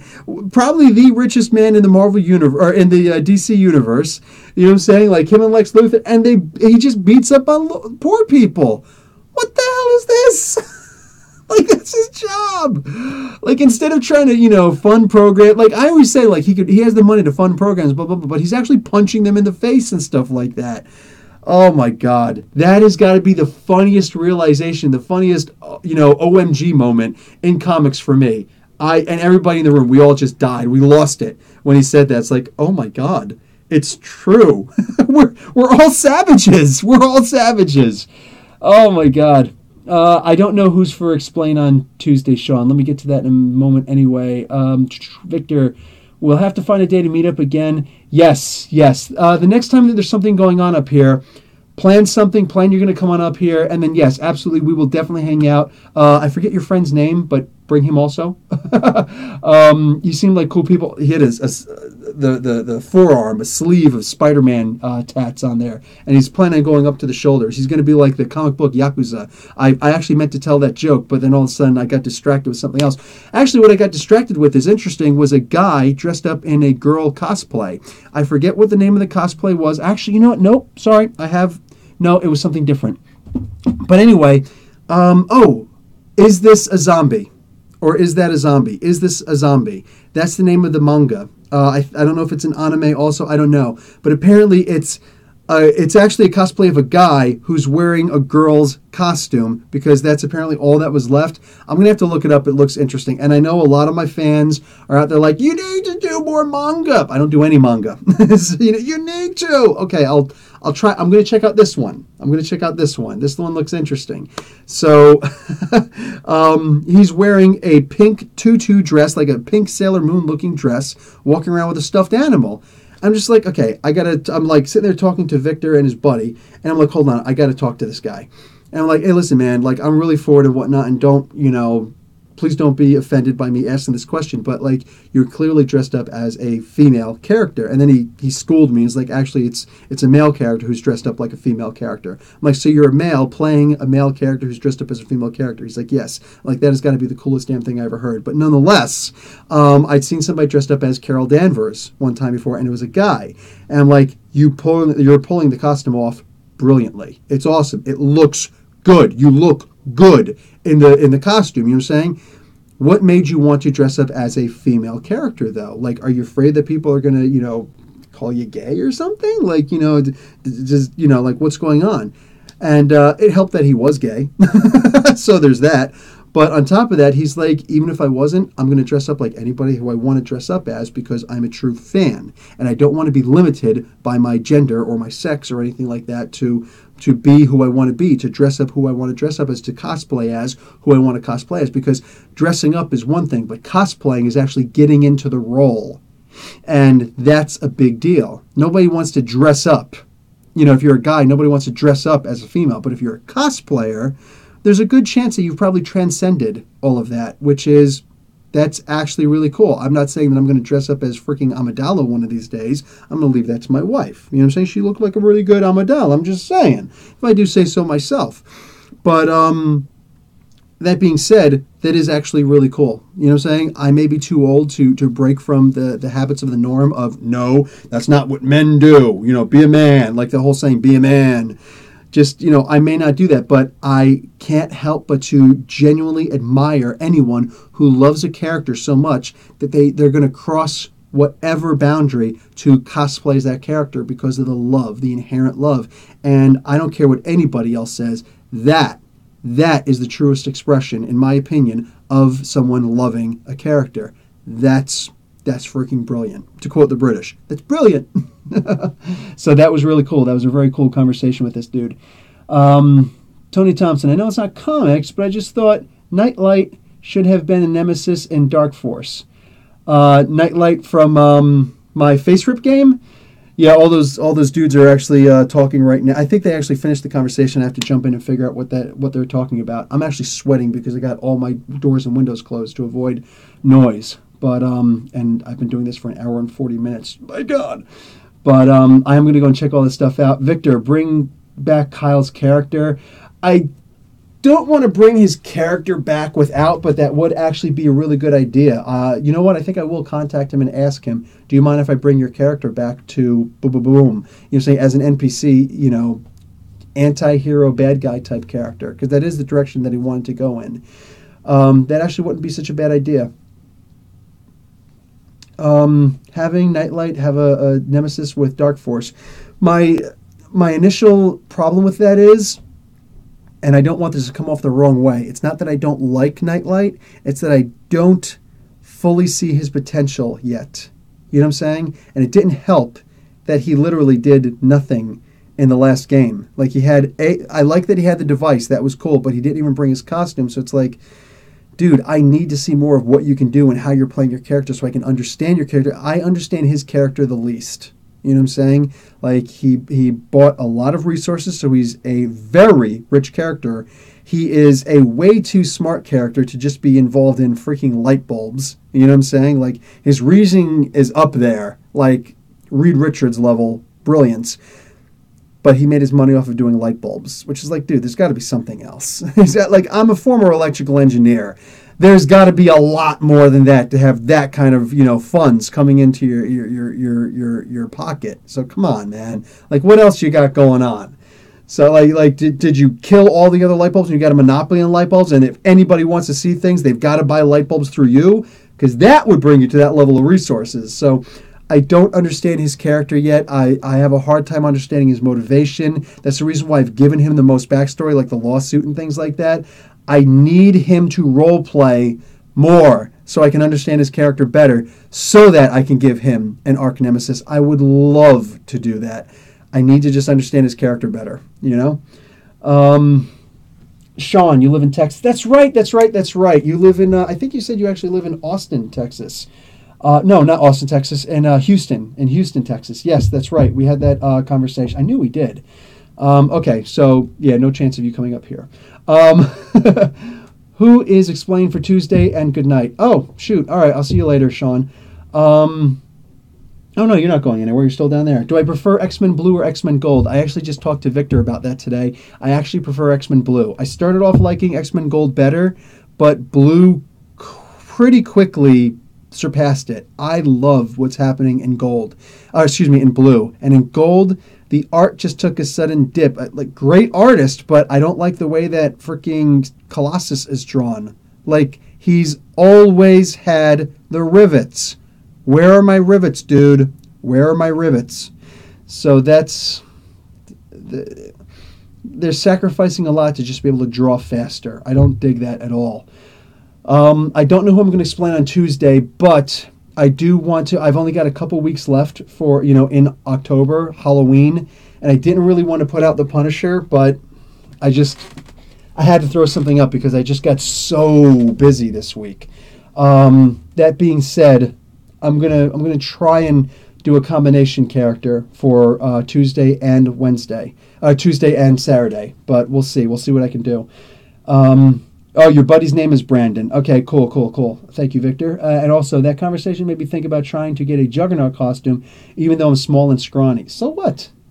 Plus, also check out Uncanny Avengers, issue number 28. There are the Sidera, I think they're called. They're miniature versions of the Juggernaut. They are direct slaves of Agamotto, of Sidorak, and they looked freaking awesome. They looked awesome. So actually, if you can get like 5 people to do that, there would maybe be 5 other people who would see and recognize and understand what it is that you're doing. But those guys would forever think that you're the coolest cat in the world. You know what I'm saying? So a bunch of small Sidora, that would be perfect. What do you call it? That Sean. So did that Tony Thompson? I mean, he did tell Ash that he couldn't tell my tiny child form because no costume. I don't know what that conversation is with. Sorry, Tony. Sean, my mom thinks you look like Hagrid from Harry Potter. I'm good with that. I'm not quite that tall, but I am 6'5". Sean, how about Werewolf by Night? See, that's the thing. I was thinking about doing Werewolf by Night because I would like to do the Moon Knight origin story. What was that? Werewolf by Night issue number 31 and 32 or something like that. I was thinking about actually doing that, but I'm not gonna tell you what I'm actually reading right now in order to do the stories that I'm doing. I'm not gonna do that, but it is still Halloween related. You know what's actually funny is I'm playing a phone game, a game on my phone, Avengers Academy it's called, and I hate it, but I like it at the same time. And I do like that they're throwing up some Halloween characters and things like that. And I saw that the ultimate character that you can win is Werewolf by Night. And I'm like, oh, that's all. And I just got Moon Knight. I just cleared Moon Knight. I got Moon Knight at like level 1 or something like that. And I'm just like, yay, Moon Knight!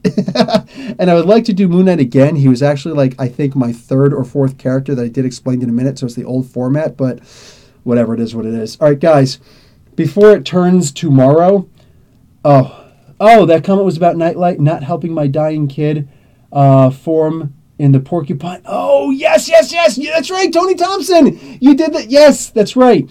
You're the guy who I would have voted for if I would have given myself a vote. I don't get a vote in that for MVP. But absolutely, yes. Since he didn't have a costume and didn't get involved, leaving the rest to take care of it.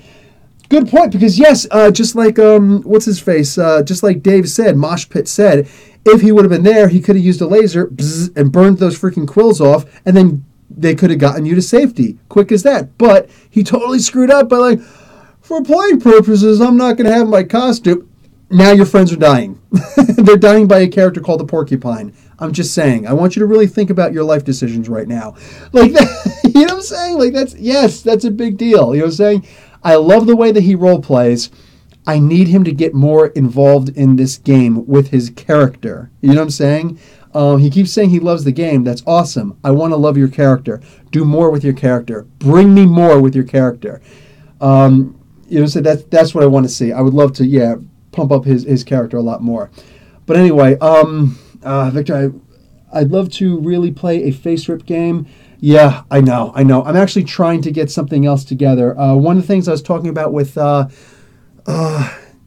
John Hodges, I think his name is. He's pretty active on the Company of the Nag. That's the Nerdarchy Facebook page for actually having games played. He was talking about starting a face rip game, and I was thinking about actually running the game. I may be able to run the game. I don't actually know yet. But, just really quick, I forget which comic it was, but in one of the comic books, one of the Marvel comic books, the characters are actually in Hunt's Point. And I'm like, look at that! Holy crap! I don't remember if I actually reviewed that comic book yet or not. Damn it, I gotta remember which comic book. It just came out this week, and I know I reviewed it, but I do not think I actually mentioned that. It was like the comic opens up, it's like Hunts Point, New York. I'm like, get out of town. There was some kind of a big... I remember which one it was. It was the new Invincible Iron Man. That's what it was. I didn't mention it in the review, but in the latest issue of Invincible Iron Man, they're actually in Hunts Point. And that's where the Expo is, I think. I think that's the issue. I'm almost positive that's the issue. Enough that I'm saying which comic it is. I'm pretty sure that was it. That was cool. That was really cool. I'm like, no way, because that's where I'm running my game. That's where my game is located at for the face rip. But I'm in a Facebook game with him. But it's been a bit since we played family stuff. Got to get back to it. So with John Hodges, okay, cool. Yeah, I was thinking if they would do that and then put it on a YouTube channel, I would follow along. I would genuinely follow on while I'm doing my work. I would have that playing in the background, probably on this computer. I would have that playing in the background, and as things were happening, I would write down little notes, and then I would actually have them play into the story. And I've already gotten approved by Dave. He would be, and Brandon also. They would both be cool with the idea of bringing that group for like a two episode run, a crossover where the first episode is you guys battling each other, and the second episode would be you two clearly teaming up. That's a typical comic book trope, teaming up against the greater common threat. You know what I'm saying? So if you guys start running that game again and you put it up, I don't care if the only subscribers are you guys and me. I don't care. Put it up on YouTube. Give me the link. Let me actually watch the games. You get a couple of games into it, like 4 or 5 games into it, something where I can actually see a pattern of where you guys are going, what you guys are doing, what your guys' powers are and all that stuff. Boom. I will absolutely do a crossover event between the 2 games. And there could be more than one, you know what I'm saying? But I've been thinking about that since I started doing season 2, since I started thinking about what to do with season 2. I'm like, we need to get 2 groups and actually have a crossover to give guys a reason to go and check out this other group also. That's what YouTube is desperately missing, is a crossover of YouTube gamers. That's what I want to see. So yes, see what you can do, because that would be freaking awesome. Okay. Yeah, right, Vic? That'd be cool. Victor, see if you can get in on that game, dude. Seriously. Anyway, guys, okay, this is almost 2 hours. This is the longest. Every time I say this is the longest podcast I've done. Well, this is currently the longest podcast that I've done. And I'm so tired. I'm just so tired. Anyway, guys, so I'm going to cut this at a wrap now. I need to rehydrate like crazy. I'm in level 1 dehydration right now. Don't want to get to level 2. Level 3 is practically dead. That's when you need an IV. So there's no such thing as level 4. That's death. So, yeah, and I need to get to work on... I'm going to put out the Punisher Explained in a Minute right now while it's still today, while it's still Saturday. And I think that overnight I'm going to have to put out the Punisher Volume 1.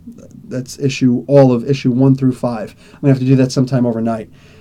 Joe, you're welcome for the podcast. Thank you for showing up. Guys, genuinely, I can't even tell you how much I love seeing that, more people, listen to the podcast afterwards. But the people who actually stop to watch this stuff live and to interact with me on here, you guys are the ones who genuinely make the podcast for me. You know what I'm saying? Like, I can talk about whatever, I can get into a tangent or whatever, but actually interacting with you guys is the reason why I never miss a Saturday podcast. You know what I'm saying? Especially like 8 o'clock and whatnot. The kids are already in bed. The wife is off doing whatever. So, yeah, that's the reason why I'm sticking with this timeline. I love this. I do wish more people, could be free during this particular time. I know I'm killing my European audience, by doing it at this time. And I'm sorry to all you guys who are looking afterwards. Honestly, like the guys who are on here right now and stuff like that, that's the stuff that I'm full of elation right there. Just endomorphins. You know what? I've got venom pumping into the back of my head right now. Like that's the stuff. So you in the nag? Yes, I'm in the nag. I'm in the nag. I'm very nag worthy. I'm in the company of the nag. You'll see me once in a while. I will pop in there. In fact, the John Hodges post, I'm commenting on there. You can see my actual YouTube name. It's not particularly anything special. Anyway, hit me up on Facebook. You hit me up on Facebook. Was asking Tony. Okay, sorry. My bad. Okay, anyway, yeah, so hit each other up on Facebook. Okay, I'm tired. I'm leaving now. Guys, thanks a lot for showing up. Professor Bill, Comic Book University. Class dismissed.